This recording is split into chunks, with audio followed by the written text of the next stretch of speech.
Okay, so we are back at it. We are just gonna finish up some of the wiring today. We should be able to get all of this taken care of. So I just need to push everything back in, cut the wires that I need to cut, and then everything's good. I did go ahead last night and order a couple of things, so we'll have all new red ones. This light here is actually gonna, we're gonna completely get rid of this light in general, because right here we're gonna add a square. I found which one I was going to add. So you got to weld on like a square bracket here, and then there's one light in the back, and then this marker light will get moved up here.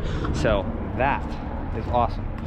So other than that, I'm going to get everything that we're going to use down the road down there, and then we will wire in this last one here today, get all that buttoned up, and then we are good. And then I'm going to go ahead, we're going to go to the white truck today because I have some things that we're going to be dealing with that. So in other words, this is going to be the last chance to try and get that thing sold.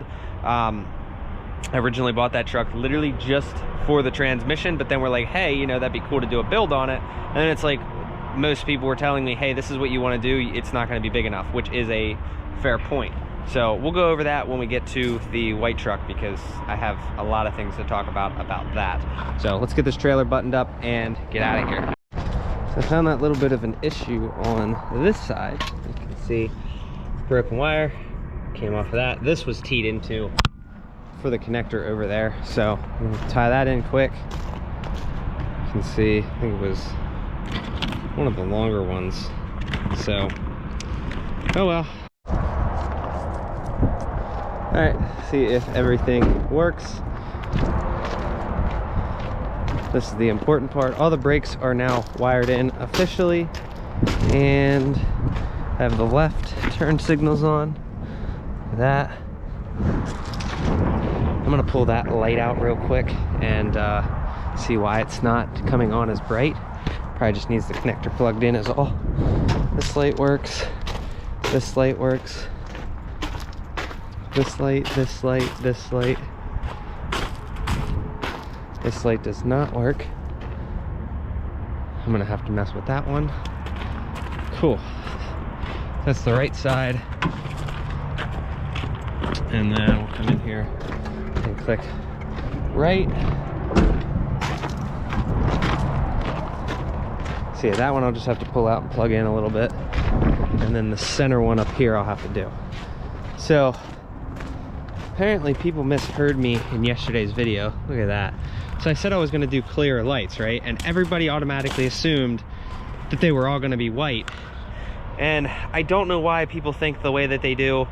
If you've ever seen a modified Peterbilt going down the road, you see like a lot of times all of their lights are white, but they still illuminate red or amber. But the lenses themselves are white.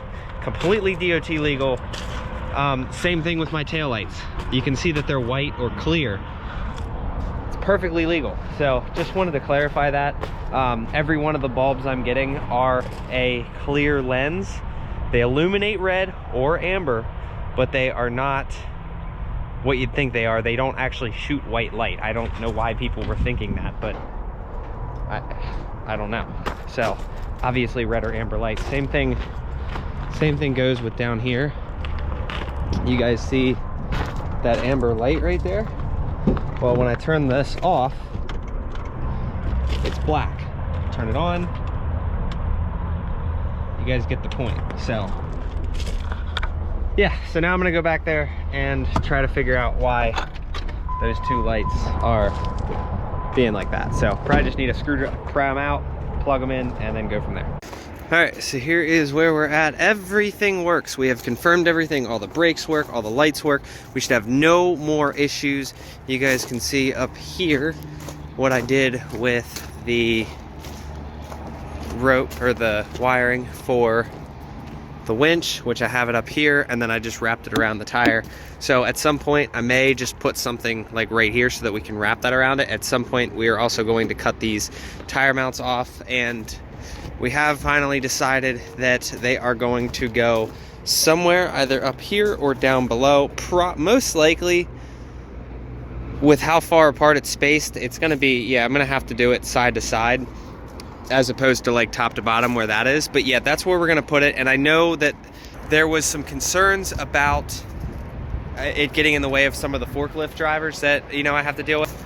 I can tell you that I don't think that the forklift will be an issue for where we're gonna put it. Yes, it will protrude a little bit, but if you guys look, the first fork, generally the first car is gonna stop like right around this area here. So that means the first fork will go in about right here. The second fork, you know, usually like right in this area here, but no further up than that right there. So here's about where the second car comes in, and then the third one loads from the back. So we should be good there. Now, we're gonna go to the white truck. I do have someone interested in it right now. He made me an offer. We're gonna see if that comes true, but I need to get the rest of my parts out. I said I needed the back seat, so we're gonna put these back seats, because this is a triple seat. I'm gonna put these in the white truck, and then the white truck has a split back seat, which is what I'm gonna be putting in the back of this. All right, so we're gonna be going through this thing. I'm gonna end up putting some of this stuff back where it like belongs, where like the cross member, the trans mount. I need these back seats. So these will be nice for storage back behind them. I'm probably gonna throw this mattress away since plans kind of did change with it, as opposed to a truck with a mattress in the back. Since I am local, I'm not gonna worry about putting one in the back for, you know, the 3 times I leave Pennsylvania. So besides this, I need to find the amplifier and I need the speaker wiring so that I can hook in the subwoofer. So as I was saying, everything, I was gonna sell it just to see if somebody could save it. If nobody decides to buy it, I'm giving this until sometime tomorrow. I had a guy, he offered me some money on it. If he comes through, I'll sell the whole thing complete.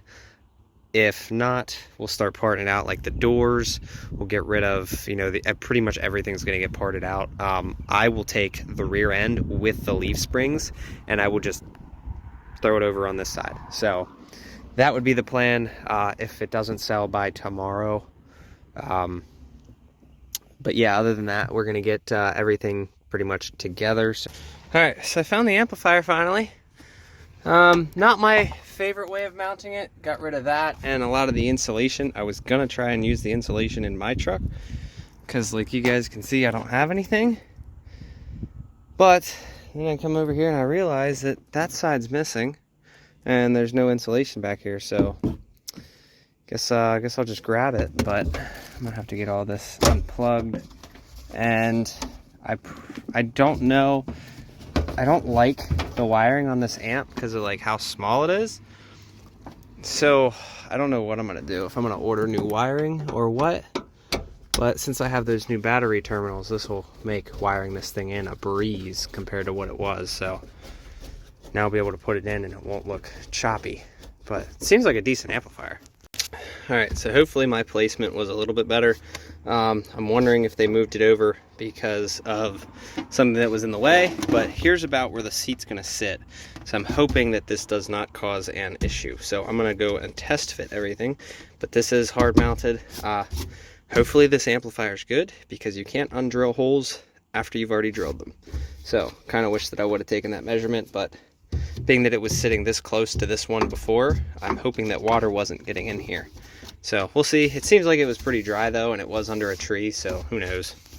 I was excited. I was going to tear this apart. I'm like, all right, let's see how well these guys did the wiring, right? And then I pull this back and I'm like, oh, that's a screw. Interesting. All right, so after all that, if someone still wants it, whatever. But I think what we're gonna end up doing, because I got the back seats out, you guys can see everything is in here. We have the amplifier right here. So what I'm going to do is I'm gonna start parting this thing out. I'm gonna start responding to people's messages tonight because there was a ton of you. So there's a lot of things that are already spoken for. So I'm gonna do, I have the title for this and the rear end, and we might just put the two trucks together, create one truck out of it, part out the rest, and keep the higher GVWR. So that's what I think I'm gonna do. Maybe move everything. Technically we'd be moving everything over to this truck, but we're moving it over to this truck, but keeping all the specs of this one. So yeah, it is not illegal to do that. You can take two trucks and put them into one. I've done it before.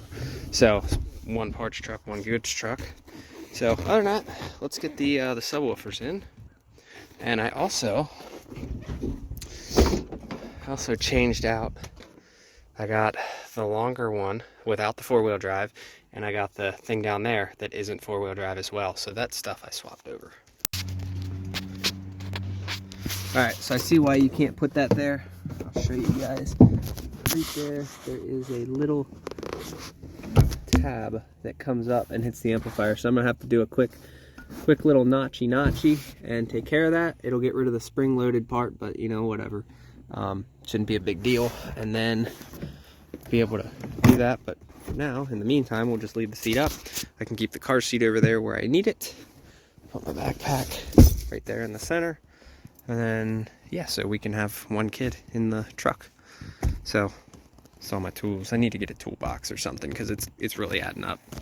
All right, so I will link a Craigslist post. Everything is for sale besides the rear axle, bed, doors, cab, frame, wheels, tires, bumper, intercooler, like, you know, you name it. Obviously need to hold on to the wheels and tires and the frame until everything else sells. So, mirrors are junk. Not that one. That one's fine, but I don't recommend buying them. This mirror here is damaged, and then this door has a little bit of a dent, which that's fixable. But you can see here, glass is shattered. So, but yeah, cab lights. I'll go over what's inside of it. Everything is in there. So, there you go. I may just need to keep the ECU and any VIN plates. So